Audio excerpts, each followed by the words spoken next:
Hello students, स्वागत है आप सभी लोगों का साइंस क्लासेज क्यूस्ट फॉर एजुकेशन के YouTube channel science classes for you पर। और स्टूडेंट्स, जैसा कि आप जानते हैं कि हम क्लास 12th आरबीएससी में बायोलॉजी सब्जेक्ट के अंदर यूनिट फर्स्ट को स्टडी कर रहे हैं और उसमें हम पढ़ रहे हैं chapter first reproduction in organism यानी जीवों में जनन, जिसमें अब तक हम जीवन अवधि और जीवन की विभिन्न प्रावस्थाओं के बारे में पढ़ चुके हैं। आज का हम टॉपिक स्टार्ट करें उसके पहले स्टूडेंट्स, अगर आपने अभी तक हमारे चैनल को सब्सक्राइब, लाइक एंड शेयर नहीं किया है तो प्लीज यार जल्दी से आप इसे लाइक, शेयर एंड सब्सक्राइब कर दीजिए, क्योंकि यही है जो हमें ऊर्जा प्रदान करता है। आगे हम बात करते हैं आज के टॉपिक की। जैसा कि आप जानते हैं कि हम जनन को स्टडी कर रहे थे। आपको पता होगा हम क्या स्टडी कर रहे थे, जनन को। और हमने पढ़ा था कि जनन दो प्रकार का होता है। बताइए फटाफट दो प्रकार कौन कौन से। चलो थोड़ा सा रिवाइज करके आते हैं पीछे से। जनन दो प्रकार से होता है। कितने प्रकार से? दो प्रकार से। कौन कौन से दो प्रकार हैं? पहला प्रकार कौन सा है ना? पहला प्रकार है अलैंगिक जनन और दूसरा है लैंगिक जनन। ये हमने लास्ट क्लास में पढ़ लिया था। अलैंगिक जनन में हमने पढ़ा था, आपको ध्यान होगा, अलैंगिक जनन में हमने पढ़ा था कि वहां जो जनन है वो बिना युग्मक संलयन के या बिना निषेचन के होता है। और लैंगिक जनन की डेफिनेशन हमने पढ़ी थी कि निषेचन या युग्मक संलयन के फलस्वरूप होने वाला जनन क्या कहलाता है? लैंगिक जनन कहलाता है। उसके बाद हमने अलैंगिक जनन की विधियां पढ़ना शुरू करी। आपको ध्यान होगा अलैंगिक जनन की विधियां कौन कौन सी थी, है ना? 6 विधियां थी। कौन कौन सी 6 विधियां? पहली, बिना देखे रिवाइज करिए, लिखने की जरूरत नहीं आपको, कमेंट में मेरे साथ रिवाइज कीजिए, आप फिंगर पर रिवाइज कीजिए। पहली विखंडन, और दूसरी आपके सामने लिखी हुई है खंडन। तीसरी हमने लिखी थी मुकुलन, चौथी अंतःमुकुलन। पांचवी जो विधि थी वो थी बीजाणुओं द्वारा, और छठी विधि हमने पढ़ी थी कायिक प्रवर्धन। याद है आप लोगों को? ओके। अब स्टूडेंट्स हम इसको थोड़ा आगे बढ़ाएं। खंडन चूंकि हमें आज पढ़ना, आज हम दो विधियां पढ़ेंगे, खंडन और मुकुलन। ठीक है, एक कल हो गई थी विखंडन, आज हम पढ़ेंगे जो आपके सामने लिखी हुई है खंडन और मुकुलन। बस दो ही विधियों पर आज हमारा कंसंट्रेशन रहेगा। ये दो ही विधियां हमें आज पढ़नी है। देखिए खंडन, जिसको इंग्लिश में फ्रेगमेंटेशन कहते हैं, इसके बारे में हम पढ़ें उसके पहले हम थोड़ा करेक्शन करके आते हैं पीछे यार, है ना? कि करेक्शन तो नहीं है एक्चुअली, पर पढ़ने का थोड़ा सा तरीका बदलेंगे इन विधियों को, है ना? चलिए आ जाइए, पीछे आइए, मेरे साथ के साथ आ जाइए, यहां आ जाइए। बिल्कुल ये विधियां थी अलैंगिक जनन की। ओके, अब इसमें करेक्शन कुछ नहीं है। देखो जो हमारा लिखा हुआ है वो भी बिल्कुल सही है, लेकिन हम थोड़ा सा पढ़ने का तरीका बदलेंगे। हम अंतःमुकुलन को काट देते हैं। ठीक है, अंतःमुकुलन को काट देते हैं, नहीं तो आपको भी कंफ्यूजन रहेगा ये क्या है, अलग अलग है क्या। तो अंतःमुकुलन को नहीं पढ़ेंगे तो इस प्रकार से हमारी विधियां कितनी हो जाएगी? हमारी विधियां 5 ही हो जाएगी। बस इतना सा आप इसको कर लीजिए।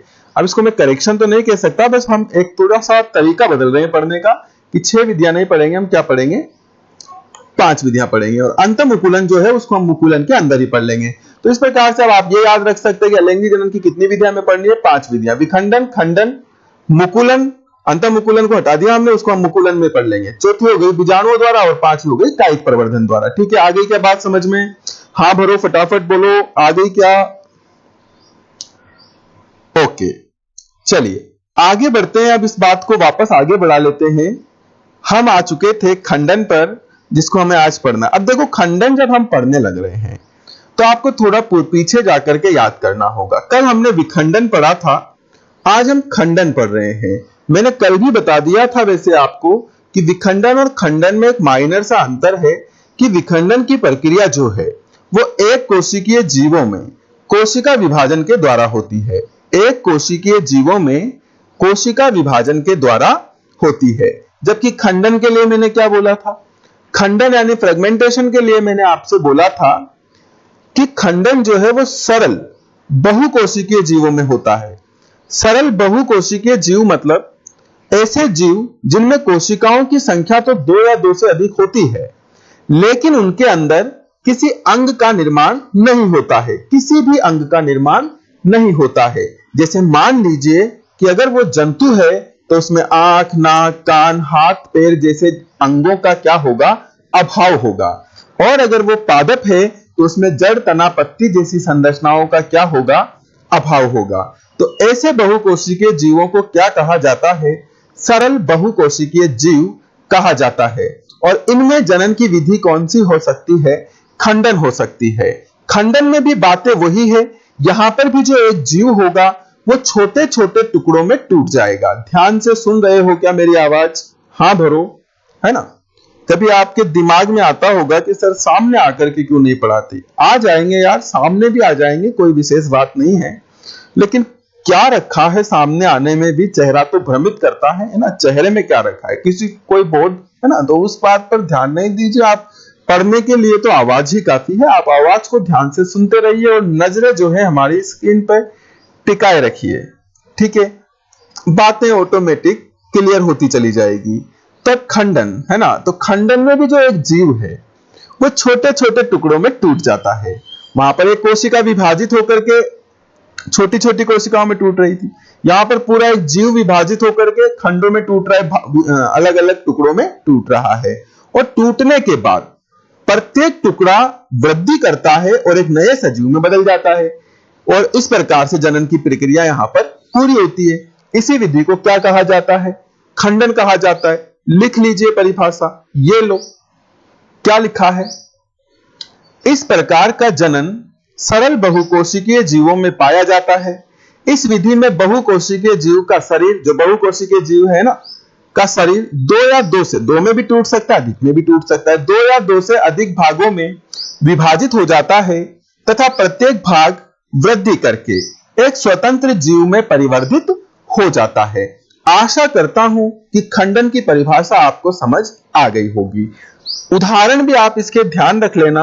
अच्छा, एक बात और आप इसमें ध्यान रख लेना कि खंडन पुराने भागों, जैसे मान लीजिए कोई जीव है, कोई पादप है, कोई जंतु है, उसका कोई पुराना भाग टूट करके अलग हो गया, ठीक है, सड़ रहा है, तो उसी से एक नया पादप, एक नया जंतु विकसित हो जाएगा। खंडन में ऐसा होता है। तो खंडन पुराने भागों के सड़ने या किसी सजीव की प्राकृतिक मृत्यु पर होता है। कोई पादप डेथ हो गई उसकी और उसके टुकड़े हो गए, प्रत्येक टुकड़ा एक नया पादप बना लेगा। तो इस प्रकार से खंडन पुराने भागों के सड़ने या किसी सजीव की प्राकृतिक मृत्यु पर होता है। तो इस बात को भी आपको ध्यान रखना है। उदाहरण की अगर बात करें तो उदाहरण आपका रहेगा प्लेनेरिया, जिसको डुजेसिया कहते हैं। प्लेनेरिया के बारे में आपने लास्ट ईयर क्लास 11th में भी पढ़ा होगा। जब जंतु जगत हम पढ़ते हैं तो ये प्लेटीहेल्मिन्थेस के अंदर आता है। तो प्लेनेरिया या डुजेसिया काफी फेमस है, अपने खंडन विधि के द्वारा जनन करने के कारण ही ये जाना जाता है। कैसे करता है आगे हम डायग्राम के द्वारा भी समझेंगे। एक है स्पाइरोगायरा। देखो, मैं छोटी छोटी बातें आपको एक्स्ट्रा इंक्लूड करता जाता हूं। आप चाहो तो इसको कहीं पर भी नोट डाल करके लिख सकते हो।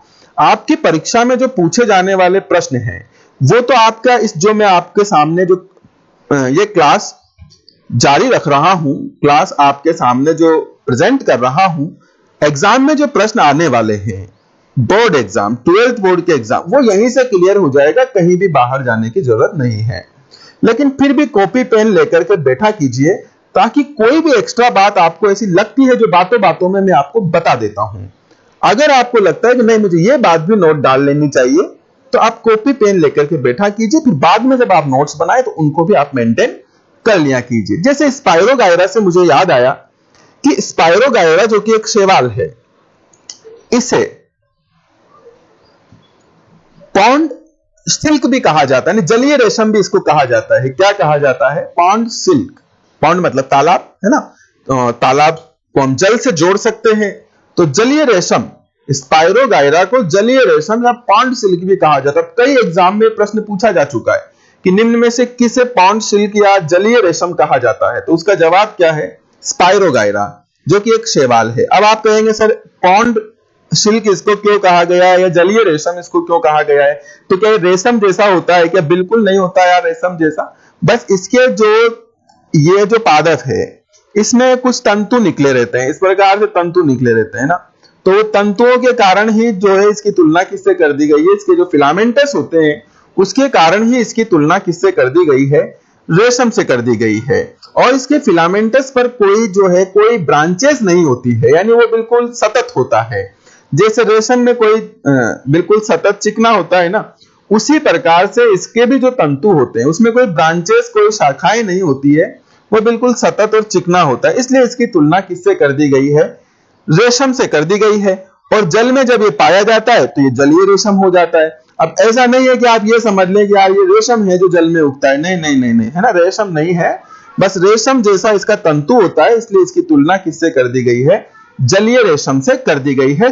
पॉन्ड सिल्क से इसकी तुलना कर दी गई है। तो ये बात भी आपको ध्यान रखनी है। नेक्स्ट एग्जांपल है रिक्सिया व मार्केंसिया, जो कि ब्रायोफाइटा में आते हैं। तो आपने यहां पर देखा प्लेनेरिया या डुजेसिया जंतु का उदाहरण हो गया जिसमें खंडन द्वारा जनन होता है, और स्पाइरोगायरा, रिक्सिया व मार्केंसिया जो है यानी शैवाल और ब्रायोफाइटा के एग्जाम्पल हैं। इसमें आपने देखा ये पादप हो गए जिसमें खंडन द्वारा जनन होता है। टेरिडोफाइटा का एग्जाम्पल हम ले सकते हैं क्या? बताइए बताइए, टेरिडोफाइटा का एग्जाम्पल ले सकते हैं क्या? खंडन में कोई टेरिडोफाइटा भी हो सकता है क्या? देखो, सामान्य तो नहीं हो सकता है, क्योंकि बेसिक कंसेप्ट कहता है कि खंडन सरल बहुकोशिकीय जीवों में पाया जाता है, जबकि टेरिडोफाइटा पहला वो पादप ग्रुप है, पादप समूह है जिसमें जड़ तना पत्ती का विकास हो जाता है। तो अगर जड़ तना पत्ती का विकास टेरिडोफाइटा में हो गया तो फिर वो सरल बहुकोशिकीय जीवों की श्रेणी में नहीं आता है। तो सामान्यतः टेरिडोफाइटा में खंडन नहीं पाया जाता है, यह बात भी आपको ध्यान में रखनी होगी। स्टूडेंट्स, ये जो तरीका हम पीपीटी स्लाइड्स के द्वारा पढ़ रहे हैं सबसे सुंदर और सबसे सरल तरीका है, क्योंकि कम से कम समय में हम इस तरीके से अधिक बातें टॉपिक पर कर सकते हैं। सपोज डेट के भी हम बोर्ड पर भी पढ़ रहे होते तो निश्चित तौर पर बहुत अच्छा पढ़ रहे होते, परंतु शायद इतनी सारी बातें वहां पर नहीं हो पाती। यहां पर हमने उदाहरणों पर कितना विस्तार से बात किया है, आप समझ सकते हैं। तो खंडन के उदाहरण आपके दिमाग में सेट हो गए क्या? हाँ भर के बताते रहा करो बीच बीच में। खंडन के उदाहरण दिमाग में बैठ गए क्या? कौन कौन से हैं? प्लेनेरिया या डुजेसिया जिसको हम कह सकते हैं, स्पाइरोगायरा जो कि एक शैवाल है, रिक्सिया व मार्केंसिया जो कि ब्रायोफाइटा के अंतर्गत आते हैं। चलिए आगे बढ़ते हैं, अभी निकल नहीं रहे, खंडन बहुत लंबा चलने वाला है ना, जल्दीबाजी तो नहीं है, बता दो हो तो, है ना। वैसे कुछ होने वाला नहीं है अगर होगी भी तो, क्योंकि स्पीड तो वही रहने वाली है ना। देखिए प्लेनेरिया कैसा जनन करता है उसको थोड़ा हम डायग्रामेटिकली समझते हैं। जैसे मान लीजिए कि ये जीव है प्लेनेरिया ना, भाई थोड़ा सा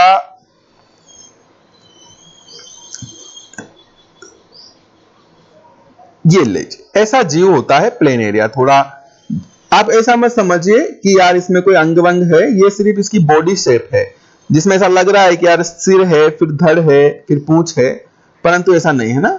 ये सब ये लीजिए, आंखें नहीं होती लेकिन प्रकाशग्राही कुछ अंग होते हैं जिनकी तुलना आंखों से कर दी जाती है, ठीक है। अब मान लीजिए कोई जीव है जिसको हम क्या नाम दे रहे हैं?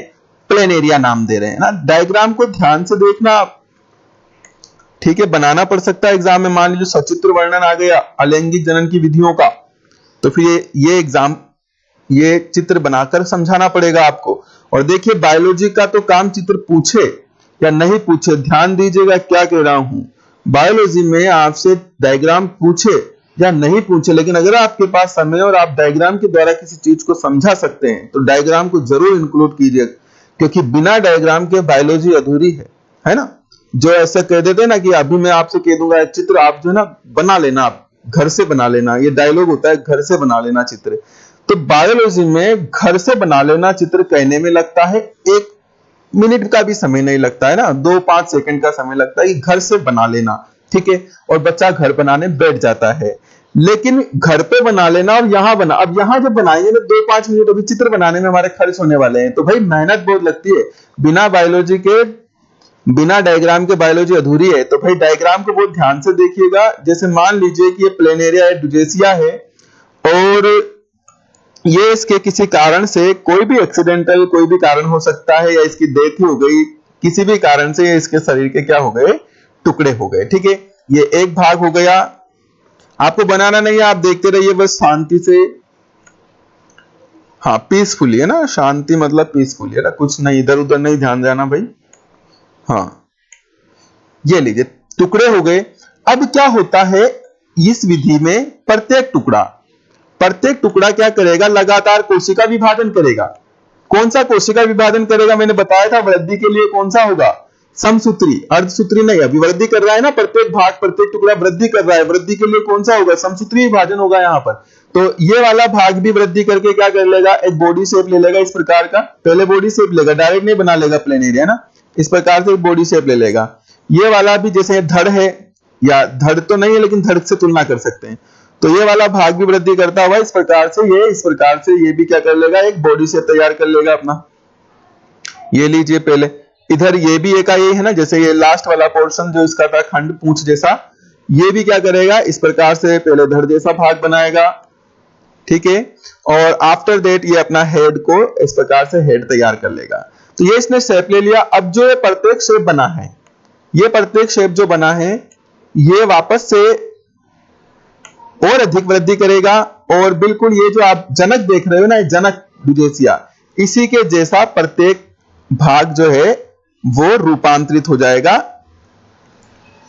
प्रत्येक भाग इसी के जैसा रूपांतरित हो जाएगा। बस समझते रहिए, आपको भी बनाना नहीं है, ठीक है। अभी देखना आपको जादू बताएंगे, हाँ जादू भी होता है बायोलॉजी की क्लास में, बताएंगे भी, वेट करते रहा करो, बस सब्र रखो, सब्र का फल मीठा होता है। जल्दीबाजी करोगे ना, बहुत सारे बच्चे जल्दीबाजी, अभी देखना बताएंगे आपको, ये खत्म हो जाए हमारा डायग्राम। बोर तो नहीं हो रहे हो डायग्राम में, मेरी आदत यही है भाई, मैं बीच में नहीं छोड़ता, मैं किसी चीज को पकड़ लेता हूं, अब उसका में समय लग रहा है, कोई आ रहा है जा रहा है, उस चीज मैटर नहीं करता है, उसको पूरा बनाना पड़ता है, ठीक है। ओके चलो ठीक है, इस प्रकार से ये समझ में आ गया आपको। ये देखिए प्लेन एरिया छोटे छोटे टुकड़ों में टूटा, ये 1 2 3, फिर प्रत्येक टुकड़ा ने विकास किया, और प्रत्येक टुकड़ा तीन टुकड़े हुए थे, इसलिए 5 टुकड़े होते तो 5 प्लेन एरिया बन जाते, तो 3 से 3 प्लेन एरिया बनकर के यहां पर तैयार हो गए। आशा करता हूं कि प्लेन एरिया के अंदर जो खंडन वाला मेथड है ये आपको समझ में आ गया होगा। आ गया क्या, हाँ भरे, आ गया, ठीक है। सर डायग्राम थोड़ा स्पष्ट नहीं बना, कैसे बना पाएंगे, कोई ना, मैंने कहा था ना अभी जादू बताएंगे, इसको हटा ही दो ना यार, क्या बनाना है, रहने दो, हटा दो, ये डिलीट कर दिया, ठीक है। और आप क्या करोगे, अब डायग्राम बना लोगे, कैसे बनाना है वो आपको समझ में आ गया, इससे आप डायग्राम बना लेंगे, है ना, इस प्रकार से आप डायग्राम बना लेंगे। ये है प्लेन एरिया में खंडन द्वारा जनन। अब स्टूडेंट क्या करोगे आप, अब इसका स्क्रीनशॉट लीजिए फटाफट स्क्रीनशॉट लीजिए, ले लो सारे बच्चे जो भी देख रहे हैं, स्क्रीनशॉट ले लो इसका, ले लिया क्या, हाँ भर के बताओ, ओके ले लिया, ये लीजिए, ये आपका पीडीएफ नोट्स तैयार हो गया। अब आप चाहो तो इसको रजिस्टर में लिखो, है ना, और लिखना चाहिए, मैं तो ये कह रहा हूं, बहुत सारे बच्चे नोट्स बना करके भेज रहे हैं, देखो कल कोशिश करेंगे कि उनके नाम भी आपके सामने लिए जाए कि कौन कौन बच्चे मेहनत कर रहे हैं, कौन कौन से किस किस प्रकार से नोट्स बना रहे हैं, उनको भी आपके यहां पर स्क्रीन पर शो करने की हम कोशिश करेंगे। तो इस प्रकार से आप नोट, अब आप मेरे को बोलते हैं कि यार सर आप नोट्स भेज देना, अरे भाई ये नोट्स ही तो है, क्या है आपके सामने, मैं भी क्या करूंगा, मैं भी स्क्रीनशॉट लेकर पीडीएफ बना करके आपको भेज दूंगा, आपके पास वीडियो आप देख रहे हो, आप स्क्रीनशॉट लेकर के और इसको रख लीजिए और पढ़ते रहिए, रजिस्टर में उतारिए, यही तो नोट्स हैं यार, कैसी बातें करते हो ना। तो नोट्स भेज देना वाला तो कोई बात नहीं होता है, फिर भी हम जब चैप्टर खत्म हो जाएगा तब आपको नोट्स भेज देंगे, कोई ना, आपकी ये जिद भी हम पूरी कर देंगे कि नोट्स आपको भेज देंगे, परंतु मुझे नहीं लगता कि इसकी जरूरत है। पीपीटी स्लाइड आपके सामने, स्क्रीनशॉट लीजिए, आप खुद पीडीएफ बनाइए, क्या दिक्कत क्या है, आ गई क्या आपको बात समझ में। छोटी छोटी बातें हैं, है ना, आप सिर्फ एक बातें होती है कि आप पीडीएफ भेज दीजिए, कोई मतलब नहीं है बच्चों, ये पीडीएफ ही है यार, इतनी मेहनत कौन करता है, देखो मैं घंटों बैठ करके स्लाइड्स बनाता हूं, फिर उसकी तैयारी करता हूं, तब जाकर के मैं यहां पर आपके सामने ऑनलाइन आ पाता हूं ना, कितना मेहनत लगता होगा आपको, आपसे लिखने में दिक्कत आती है, देखो मैं टाइप कर रहा हूं, फिर आप डायग्राम देख रहे हो, डायग्राम बनाया है, फिर इनको सेट किया है, फिर आपके सामने आए हैं। चलिए काफी बातें हो गई, खंडन समझ में आ गया क्या, चलिए आगे बढ़ते हैं। इसके बाद ये जो डायग्राम है, इस डायग्राम को देखिए आप, ये मैंने बनाया नहीं है, आपका समय बचा दिया थोड़ा सा, है ना, इसको मैं बना बनाया ही समझा देता हूं आपको, लेकिन आप अपनी कॉपी में जरूर बनाना।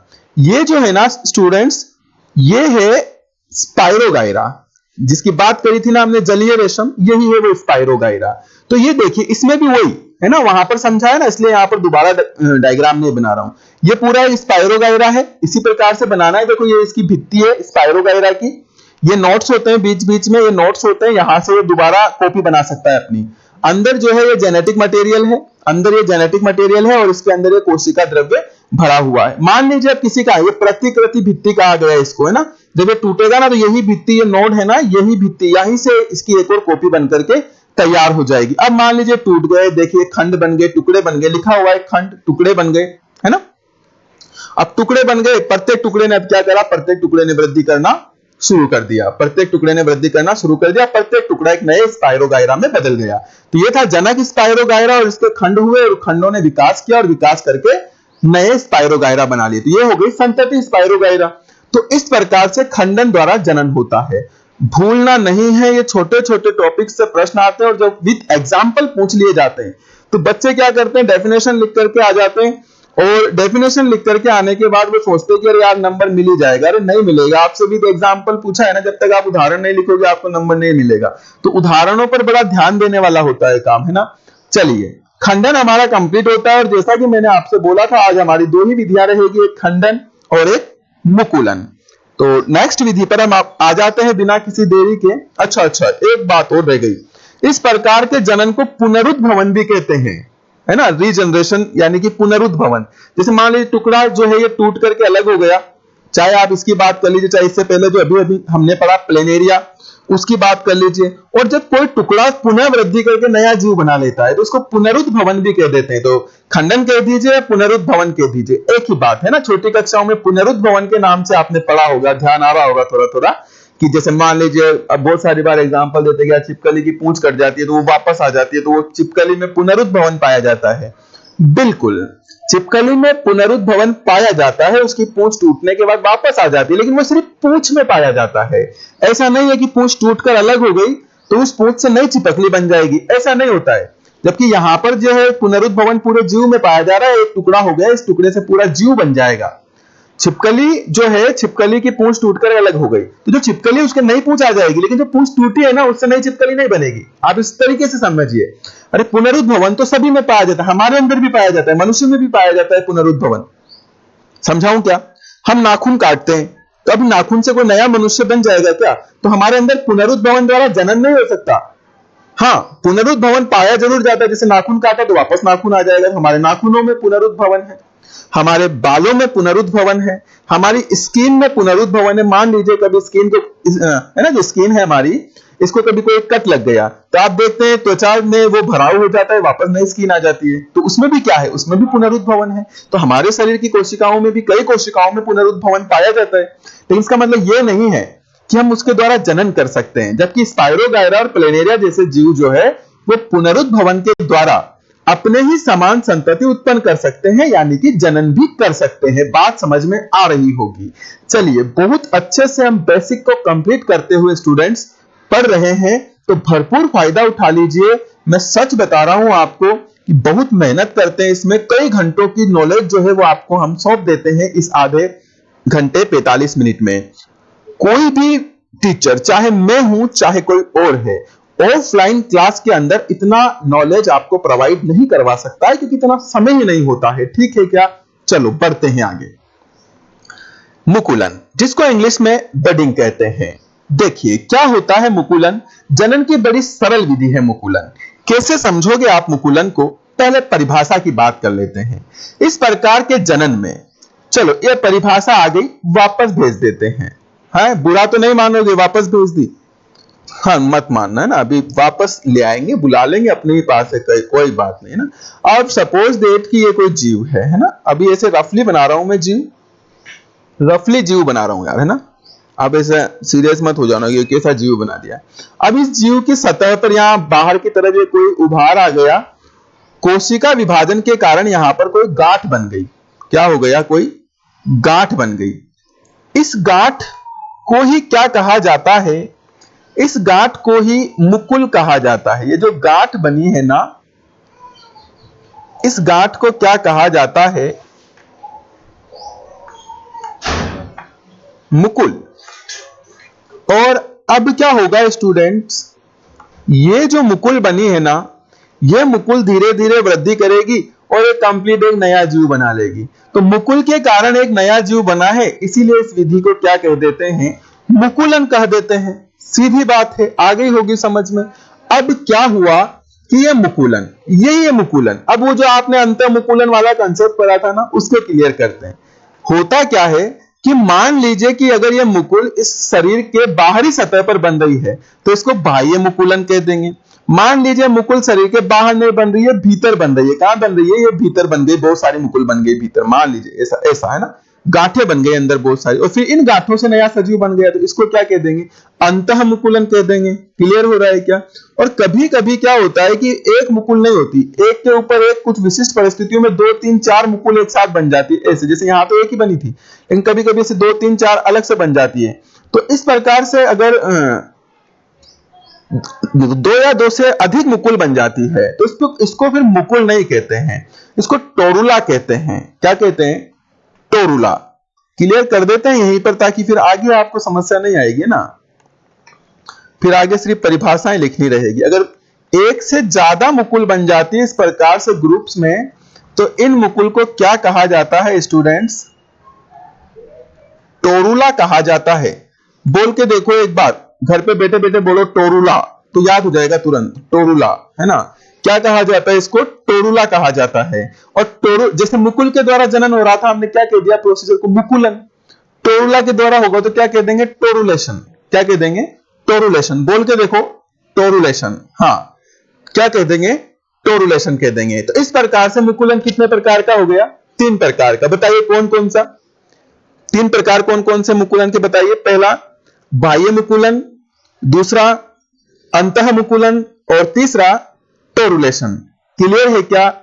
ओके, चलिए बढ़ते हैं आगे, इसको हटाते हैं और परिभाषा पर आते हैं। अब परिभाषा पढ़ेंगे तो बड़ी इजीली आपको परिभाषा समझ में आएगी। देखिए क्या कह रही है परिभाषा।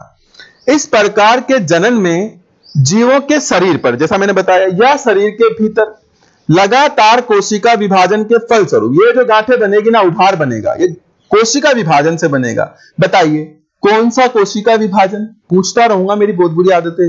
बताइए कौन सा कोशिका विभाजन? तुरंत कमेंट करो, कौन सा कोशिका विभाजन? समसूत्री या अर्धसूत्री? समसूत्री। गुड। इस प्रकार के जनन में जीवों के शरीर पर या शरीर के भीतर लगातार कोशिका विभाजन के फलस्वरूप एक, है ना, समसूत्री कोशिका विभाजन के फलस्वरूप एक उभार या गांठ बन जाती है, जिसे मुकुल कहते हैं। यह मुकुल धीरे धीरे वृद्धि करके एक नए जीव में परिवर्तित होकर जनक से अलग हो जाती है तथा स्वतंत्र जीव के रूप में विकसित हो जाती है।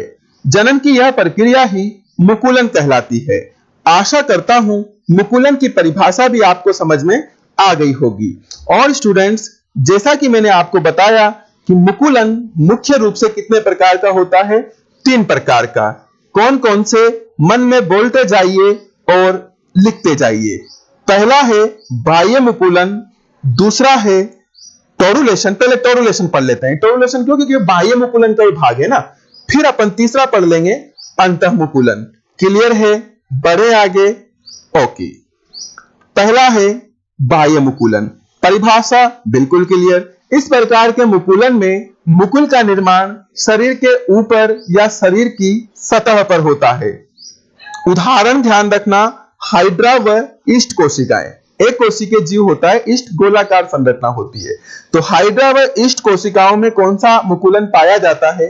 बाह्य मुकुलन। जब आपसे केवल मुकुलन पूछा जाए तो आप कोई सा भी एग्जांपल लिख सकते हैं, लेकिन जब आपसे बाह्य मुकुलन पूछा जाए तो आप केवल हाइड्रा व ईस्ट लिखेंगे। तो इनमें पाया जाता है बाह्य मुकुलन। थोड़ा सा अगर डायग्राम के द्वारा समझें, बना ले, क्या लगा दे थोड़ा सा समय और, है ना। ओके, बनाते हैं। डायग्राम में मैं बिल्कुल एक्सक्यूज नहीं करता हूं, क्योंकि भाई मैंने बताया ना आपको, डायग्राम के बिना जीव विज्ञान अधूरा है। अगर किसी को डायग्राम बनाने में आलस आते हैं तो ना तो वो जीव विज्ञान का अच्छा विद्यार्थी हो सकता है और ना ही वो जीव विज्ञान का अच्छा अध्यापक हो सकता है। ये बात बिल्कुल सटीक है, चाहे आप बुरा मान जाएं। वैसे नहीं मानोगे, क्योंकि सच बात का क्यों बुरा मानोगे यार, है ना। अगर आपको डायग्राम बनाना नहीं आता है, डायग्राम बनाने में आपको आलस आते हैं, आप एक्सक्यूज करते हो डायग्राम के लिए, तो आप कभी भी जीव विज्ञान के एक अच्छे छात्र नहीं हो सकते, ना अच्छे अध्यापक हो सकते हो। तो इस प्रकार से जो बनाया है ना, इसको भी देख लो, इधर बन गया बातों बातों में। ये हाइड्रा है। क्या है ये? हाइड्रा है। अब इस हाइड्रा में क्या होता है, इसकी जो बाहरी सतह है, बाहरी सतह पर क्या हो जाता है, इस प्रकार से एक गांठ बन जाती है, ये इस प्रकार से एक गांठ बन जाती है, बन गई गांठ, ठीक है। बाकी ऊपर का स्ट्रक्चर तो एज इट इज है ही सही, इसमें तो कोई बदलाव नहीं है ना। आप मैं जल्दी जल्दी बना देता हूं, आप समझ जाएंगे। तो ये हाइड्रा, ये गांठ बन गई। इसी गांठ को बच्चों क्या कहते हैं, इसी गांठ को बताया था ना अभी, क्या कहते हैं, मुकुल कहते हैं। क्या कहते हैं, मुकुल। ओके, ये लीजिए मुकुल। अब ये मुकुल क्या करेगा, ये मुकुल वृद्धि करना शुरू कर देगा, क्योंकि इसके अंदर विभाजन हो रहा है, विभाजन समसूत्री है, तो इसके कारण लगातार वृद्धि होती जाएगी। तो ये लगातार वृद्धि के कारण ये मुकुल क्या होगा, ये इस प्रकार से, अब देखो वृद्धि करके थोड़ा फिंगर लाइक स्ट्रक्चर डेवलप कर लेगा अपने अंदर, ऐसे, ठीक है, इस प्रकार से। बाकी ऊपर का पोर्शन जो है इसका सेम है ना, मैं बना देता हूं फटाफट ना यार, ज्यादा ही फटाफट हो गया। अभी ये क्या है ना कि हो जाता है कभी कभी, मैंने बताया ना आपको, ये फिंगर स्लिप हुई और पूरा माहौल बिगड़ा। चलो मैं बनाता हूं, ठीक है, इसको ले लिया हमने वापस, है ना। तो अभी कोई दिक्कत तो नहीं होनी चाहिए, आपको समझ जाओगे आप, है ना। तो इस प्रकार से अब देखिए आप, ये मुकुल लगातार वृद्धि करती जा रही है, जिसके कारण इस प्रकार एक नया पादप यहाँ पर, सॉरी पादप तो नहीं है, एक जंतु एक जैसा यहाँ पर एक संरचना डेवलप हो रही है। अब धीरे धीरे क्या होगा, ये जो डेवलपमेंट हुआ है ये और वृद्धि करेगा, और वृद्धि करके इस प्रकार से इधर भी एक बिल्कुल जो जनक हाइड्रा है, जनक हाइड्रा के जैसा ही बिल्कुल एक स्ट्रक्चर यहाँ पर बन करके तैयार हो जाएगा। इस प्रकार से यहाँ बिल्कुल नैरो हो जाएगा ये भाग, और ये जो नैरो भाग है ये टूट करके फिर फाइनली क्या हो जाएगा, अलग हो जाएगा। फाइनली ये नैरो भाग टूट करके क्या हो जाएगा, अलग हो जाएगा। यहां से देखो इधर, ये अलग हो जाएगा टूट करके। तो ये तो क्या है, ये क्या है, ये तो जनक अमीबा, सॉरी जनक हाइड्रा है ही सही, और इसके टूटने से नया बन गया, ये क्या हो गया, ये हो गया संतति हाइड्रा, है ना, इसकी संतान हो गई, संतति हाइड्रा हो गया ये। तो इस प्रकार का जो जनन है, ये एक छोटी सी गांठ, उभार, जिसे हम क्या कहते हैं, मुकुल कहते हैं, इस मुकुल से स्टार्ट हुआ था, इसीलिए इसको क्या कहा जाता है, मुकुलन कहा जाता है। आशा करता हूं बातें समझ में आ रही होगी। चलिए वापस वही बात, डायग्राम जो मैंने बनाए हैं उसको हटा देता हूं, कैसे बनाना है वो आपको समझ में आ गया होगा। अभी हम सीधा डायग्राम को इंपोर्ट कर लेते हैं, ठीक है, ये लीजिए। तो इस प्रकार का आपको डायग्राम बनाना है, आराम से बैठ करके बना लीजिएगा। ये है हाइड्रा में मुकुलन, क्या है, हाइड्रा में मुकुलन। इसी प्रकार ईस्ट में क्या होता है स्टूडेंट, हम सीधा इंपोर्ट कर लेते हैं, क्योंकि सीधा डायग्राम है, इसको आप समझ सकते हैं। इस प्रकार से ईस्ट जो है गोलाकार संरचना है, जिसमें ये इसका केंद्र के अंदर कोशिका द्रव्य, छोटी सी एक रिक्तिका है।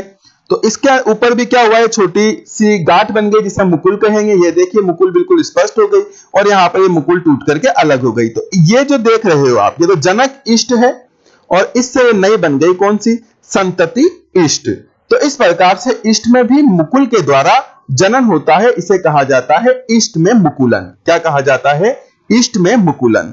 आशा करता हूं जो तीसरे नंबर की जो विधि पढ़ रहे हो आप, मुकुलन, उसका पहला भाग बाह्य मुकुलन आपको विद एग्जाम्पल समझ में आ गया होगा। आ गया, चलिए फिर स्क्रीनशॉट लीजिए, नोट्स है ना, ये नोट्स भेजने की जरूरत ही नहीं है। अब आप तो चाहते हैं यार हम वीडियो भी नहीं देखे ना, मेरे पास सीधे नोट्स आ जाए, नहीं यार देखो, मेहनत करनी पड़ेगी, बिना मेहनत के नहीं होता है ना, आपको खुद को मेहनत करनी पड़ेगी लगन के साथ, तभी जाकर के आप कर पाओगे। नहीं तो आप सोचते हो कि यार सीधा नोट्स मिल जाए, याद कर लेंगे, फिर जरूरत ही क्या है आपको किसी से पढ़ने से। मार्केट में बहुत नोट्स मिल रहे हैं, कहीं पर भी जाइए कि फलानी कोचिंग के नोट्स चाहिए या फलाने टीचर के नोट्स चाहिए, मिल जाएंगे आपको खरीद कर, है ना। वो चीजें नहीं होती है, खुद से जो आप काम करते हैं वही आपके काम आता है। तो ले लीजिए स्क्रीनशॉट और बैठ करके रजिस्टर में नोट्स बनाना शुरू कीजिए। आगे बस आप ऐसा मत सोचना यार, बहुत सारे बच्चे हमसे नोट्स मांगे ना, तो यूं मत सोचना यार सर ये कह रहे हैं, नहीं मैं इसलिए नहीं कह, मैं नोट्स भेज दूंगा आपको, मुझे कोई तकलीफ नहीं है। क्या है ये, मेरे पास बना बुनाया है, मुझे सेंड करना है बस, है ना। मैं इसलिए नहीं कह रहा हूं कि मुझे नोट्स भेजने में तकलीफ है, मैं इसलिए कह रहा हूं कि मैं सच में चाहता हूं कि आप मेहनत करो और सच में कुछ अच्छा करके बताओ ना, क्योंकि आप खुद करोगे ना तभी तो आपको फायदा मिलेगा, नहीं तो आपको फायदा नहीं मिलेगा। बाह्य मुकुलन कंप्लीट है, आगे बढ़ते हैं। चलिए आगे बढ़ते हैं, आ जाइए नेक्स्ट विधि पे, टोरुल। तो स्टूडेंट्स नेक्स्ट हमारा रहेगा टॉलरेशन। और टॉलरेशन में क्या होता है, टॉलरेशन जो है इसमें कुछ जीवों के शरीर पर विशिष्ट परिस्थितियों में एक से अधिक मुकुल बन जाते हैं। इस अवस्था को टोरुला व इस विधि द्वारा जनन को टॉरुलेशन कहते हैं। तो देखिए वैसे टॉरुलेशन जो है ना वो कोई अलग नहीं है। टॉरुलेशन में क्या होता है, जैसे मान लीजिए कि आपने अभी जस्ट पहले पेनिसिलिन क्या, पेनिसिलिन तो गलत एग्जांपल है। आपने अभी जस्ट पहले ईस्ट पढ़ा था, ईस्ट है ना, तो इसमें आपने मुकुलन पढ़ा था। तो जब ये एक गांठ बन रही थी ना, एक गांठ बन रही थी, तब तो आपने इसको क्या कहा था, मुकुल या मुकुलन।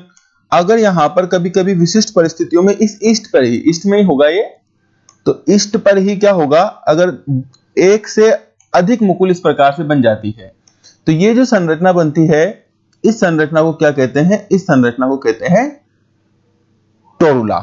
और यह संरचना जब टूट करके अलग होगी तो इससे नई ईस्ट बन जाएगी। तो इस प्रोसीजर को क्या कह देंगे, टॉलरेशन कह देंगे। तो सिंपल है, ईस्ट में ही पाया जाता है डायग्राम की, हालांकि इसमें कोई आपको आवश्यकता नहीं है, डायग्राम तो सिर्फ समझाने के लिए यहां पर बनाया था। तो डायग्राम आपको नहीं बनाना है, केवल आप इसका एक एग्जाम्पल याद रखना। तो मुकुलन की तरह, जो बाह्य मुकुलन आपने पढ़ा उसी की तरह जो टॉरुलेशन है वो भी ईस्ट में ही पाया जाता है। बस जब बाह्य मुकुलन होगा तब ईस्ट में केवल एक मुकुल बनेगी, लेकिन अगर विशेष परिस्थितियों में ईस्ट के ऊपर एक से अधिक मुकुल बनती है तो फिर इसको क्या कहते हैं, टॉरुलेशन कहते हैं। क्या कहते हैं, टॉरुलेशन कहते हैं ना। संरचना तो टोरुला, और इससे जब नई ईस्ट बन जाएगी तो ये प्रक्रिया, ये जनन की विधि टॉरुलेशन कहलाएगी। तो आ गया होगा समझ में। चलिए आगे बढ़ते हैं। मुकुलन में क्या होता है स्टूडेंट्स, मैंने बता दिया था आपको पहले कि यहां शरीर के बाहर मुकुल नहीं बनेगा, यहां पर शरीर के भीतर मुकुल बनेगा। क्या बनेगा, शरीर के भीतर मुकुल बनेगा। देखिए परिभाषा, इस प्रकार के मुकुलन में जनकों के शरीर के भीतर कुछ ऐसी विशिष्ट संरचनाओं का निर्माण हो जाता है जो मुकुल के समान होती है तथा नए सजीवों को जन्म देने में सक्षम होती है, नए सजीवों को जन्म दे सकती है। तो इसे कहा जाता है अंतमुकुलन। उदाहरण बिल्कुल नोट कर लीजिए, स्पंज में जेम्यूल्स के द्वारा, स्पंज में जेम्यूल्स के द्वारा।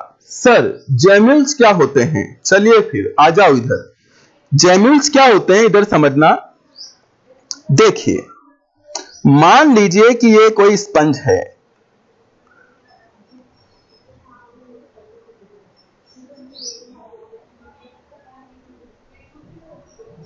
ये कोई स्पंज है, स्पंज इस प्रकार से मान लीजिए आप, सपोज दैट, ठीक है।